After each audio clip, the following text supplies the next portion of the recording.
This is ivermectin Poron. It's originally designed for cattle, but it'll work for the goats.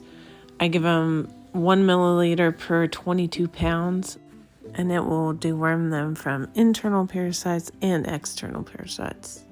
I just put it against the skin and run it down their back as best as I can. I didn't have a problem with the girls, and the boys were interested in what I was doing, so it went pretty smooth.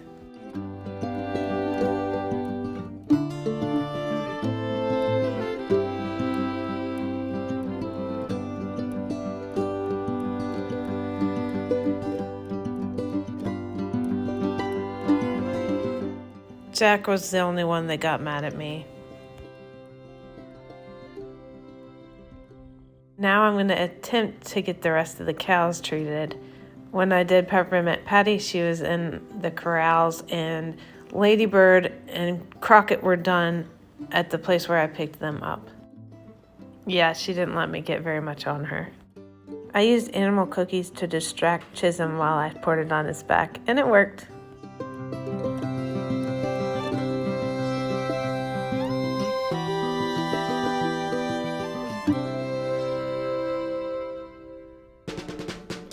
Time to place your bets on how many kids each doe is gonna have.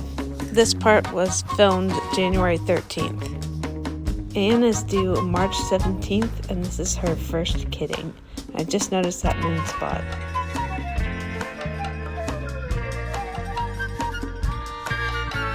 Ruby is due March 2nd-ish.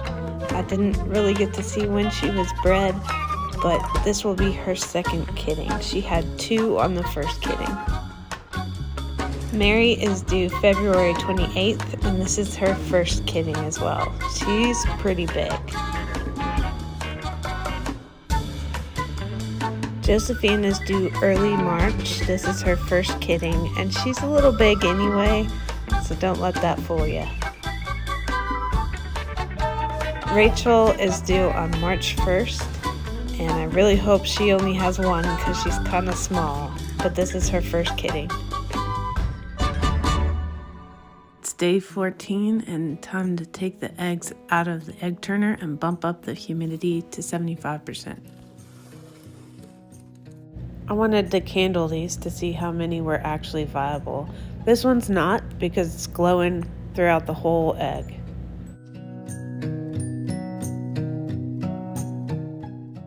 I was disappointed when the second one was not viable either. Number 3 was a little questionable, but spoiler alert, I put them all back in the incubator. Finally, I got one that was developing. There's a little air sac on the top, so that's why it glows. Then I started getting more and more chicks. I think about 12 or 13 actually have chicks, but I put them all back in here. And now we wait 2 to 3 days longer. And boy, was I wrong about a bunch that I said. A couple days late, but we had 1 hatch out.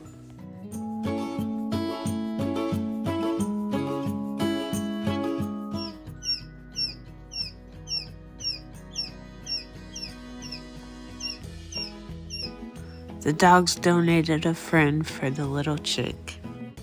Derek named him Ronan, and I hate that he's alone, but there's really nothing I can do about it.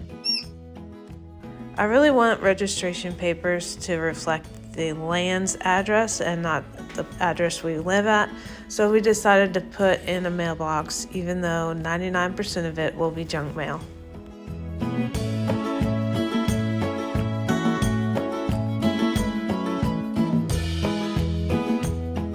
All December was in the high 70s, low 80s, and now all of a sudden it's supposed to get cold for a while, at least a week and a half. The temperatures are going to go down to the 20s, low 20s. So I gave them a heater panel in one side and a heat lamp in the other side.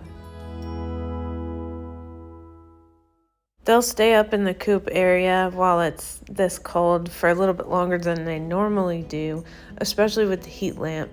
So the longer they stay, the more poop there is. Might as well start off with a fresh coop.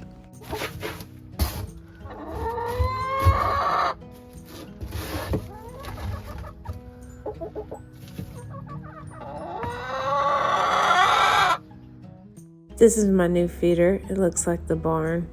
But the wild birds needed food too since it's going to be so cold.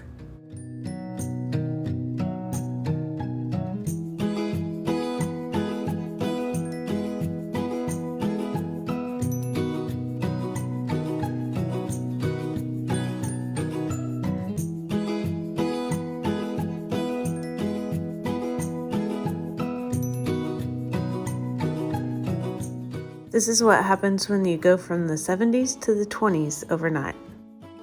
I got a little bit of broccoli and 2 tiny heads of cauliflower. This is the rest of the garden. I can't believe those peppers made it to January. The strawberries made it no problem. This is after I cleaned them out.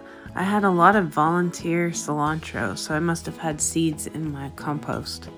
It's amazing that cilantro made it, but it took my peas, and my carrots don't look great. Other than the peppers that survived because of our tropical winter so far, everything is cold hardy. It just couldn't take that drastic change in temperature. These radishes were growing way above the soil level.